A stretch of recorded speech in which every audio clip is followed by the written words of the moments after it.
আমার প্রিয়জনেরা, প্রভু যীশু খ্রিস্টের নামে সকলকে অনেক প্রেম দিয়ে অভিনন্দন। কেমন আছেন? সুস্থ আছেন? টাকা বাঁচানোর অভ্যেস আছে? আপনি কি সেভিংস করেন? সেভিংস যদি টাকা বাঁচানোর অভ্যাস নেই, তার মানে জীবনে একটা বড় ভুল করছেন। অনেকেই আছে যারা একদমই টাকা জমা করে না, যাই রোজগার করে সব খরচা করে দেয়। আপনি এমন করবেন না। ঈশ্বর যে আশীর্বাদ দিয়েছে তার থেকে একটা অংশ জমা করুন। ভবিষ্যতে কোনো একটা কঠিন পরিস্থিতিতে এই টাকাটাই কাজে আসবে, আমাদের সন্তানদের ভবিষ্যতের জন্য কাজে আসবে।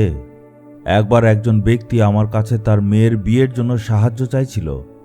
আমি ওনাকে বসালাম আর অনেক কিছু জিজ্ঞেস করলাম, যেমন বিয়ের তারিখ। পরে আমি জিজ্ঞেস করলাম, আমার থেকে কি আশা করছেন? আপনি আপনার মেয়ের বিয়ের জন্য কত টাকা জমিয়েছেন আর এখন কত টাকা লাগে? উনি বললেন, আমি তো কিছুই বাঁচাইনি। মানে উনার যে একজন মেয়ে আছে আর তার একসময় যে বিয়ে দিতে হবে, সেই ব্যাপারটা তার মাথাতেই ছিল না। প্রতি মাসে 500 টাকা করে জমা করলেও এতদিনে অনেক টাকা হয়ে যেত। উনি বললেন, আমার কাছে তো কিছুই নেই। তখন আমি বললাম, আমি সাহায্য করব না। আপনি যদি আগের থেকে মেয়ের বিয়ের জন্য কিছু টাকা জমা করতেন, তাহলে আমি বাকিটা সাহায্য করে দিতাম। যেই ব্যক্তি মেয়ের বিয়ের জন্য কিছুই জমা করেনি, তাকে সাহায্য করব না। এমন কাজ করার অনুমতি ঈশ্বর আমাকে দেন না, এমন বলে ওনাকে বিদায় করলাম। ঈশ্বর আমাদেরকে কি বলছেন? উনি বলছেন, তোমার কাছে যা আছে সেটা আমার কাছে নিয়ে আসো। ঈশ্বর বলছেন, তোমাদের হাতে যা আছে সেটা যদি আমার কাছে নিয়ে আসো, আমি তোমায় আশীর্বাদ দেব। এমন না যে যা কিছু রোজগার করেছেন সব আপনি খেয়ে বসে আছেন, না, আপনার জমা করতে হবে।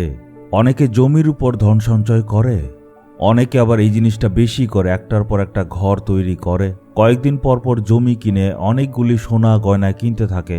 এতেও লাভ নেই।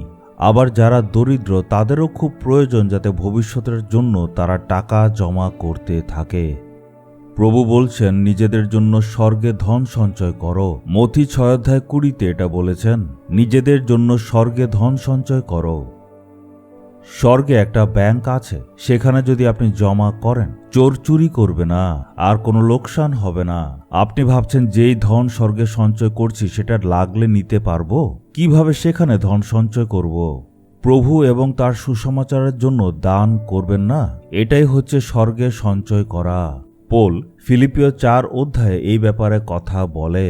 পৌল তাদেরকে বলছে, আমার দৃষ্টি তোমাদের ভবিষ্যতের সঞ্চয়ের দিকে। আপনি প্রভুর রাজ্যের জন্য যা কিছু দিচ্ছেন সেগুলি স্বর্গে জমা করা হচ্ছে।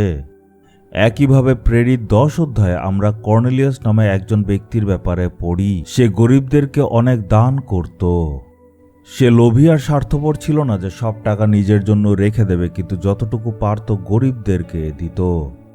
এই সব কিছুই স্বর্গে জমা হচ্ছিল।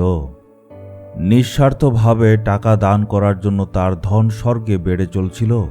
হয়তো ঈশ্বর দেখে বলছিল, এই স্বর্গীয় অ্যাকাউন্টে ধন দিন দিন বাড়ছে। সে কে? সে একজন রোমীয়, নাম কর্নেলিয়। সে গরিবদের দান করে। তাই ঈশ্বর একজন স্বর্গদূতকে কর্নেলিয়র কাছে পাঠালেন। স্বর্গদূত এসে বলল, তোমার প্রার্থনা এবং তোমার দানগুলি ঈশ্বরের কাছে পৌঁছে গেছে। তার মানে যেই দানগুলি আমরা দেই, সেগুলি স্বর্গে স্মরণ করার জন্য পৌঁছে যায়। আপনি যখন প্রভুর নামে দেন আর গরিবদের সাহায্য করেন, সেটা স্বর্গে আপনার জন্য ধনের মতো রাখা হয়। আবার এর প্রতিফলও প্রভু দেবেন যতদিন আপনি পৃথিবীতে আছেন। হয়তো যখন আপনি কোনো একটা কঠিন পরিস্থিতির মধ্যে আছেন আর ঈশ্বরকে ডাকছেন, তখন প্রভু আপনার সেই দানগুলি স্মরণ করে আপনাকে সাহায্য করবেন। শুধু এতটুকু নয়, স্বর্গে গেলে আপনি আরো বড় প্রতিফল পাবেন। এই জন্য প্রভু বলছেন, স্বর্গে ধন সঞ্চয় করো।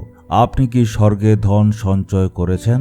আপনি এমন ব্যক্তি, কাউকে সাহায্যও করেন না, ঈশ্বরের প্রচার কাজেও টাকা দেন না, আপনি গরিবদেরকেও সাহায্য করেন না, তাই স্বর্গে আপনার ধন নেই। আপনার স্বর্গীয় অ্যাকাউন্ট যদি খালি থাকে আর তখন যদি আপনার কোনো বিপদ হয় আর আপনি প্রার্থনা করেন, ঈশ্বর সাহায্য করবেন না, আর স্বর্গে গেলেও আপনি কোনো প্রতিফলই পাবেন না। এই জন্য প্রভু বলছেন, স্বর্গে ধন সঞ্চয় করার জন্য নিজেকে অর্পণ করো।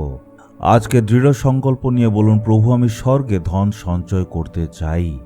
আমি যাতে সুসমাচারের প্রচারের জন্য দান করতে পারি, গরিব, দুঃখী, অনাথ তাদেরকে যাতে আমি সাহায্য করতে পারি। এমন করে দেখবেন, স্বর্গে অনেক বড় প্রতিফল পাবেন। শুধু এটা নয়, এই পৃথিবীতে ঈশ্বর আপনাকে অনেক প্রতিফল দেবেন। আজ কি নিজেকে অর্পণ করবেন? হে প্রভু, আমি স্বর্গে ধন সঞ্চয় করার জন্য নিজেকে অর্পণ করি। প্রভু, আমার হাতকে আশীর্বাদ করুন যাতে আমি আপনার সুসমাচার প্রচারের জন্য দান করতে পারি আর গরিব, দুঃখী আর অনাথদেরকে সাহায্য করতে পারি। এমন হৃদয় আমায় দিন যাতে স্বর্গে আমি অনেক ধন সঞ্চয় করতে পারি। এই প্রার্থনা যিশুর নামে চাইলাম। Amen, amen. Jesus redeems Bengali YouTube চ্যানেলটি সাবস্ক্রাইব করুন, বেল আইকনটি ক্লিক করুন আমাদের প্রতিদিনের নতুন প্রোগ্রাম সম্পর্কে আপডেট পেতে।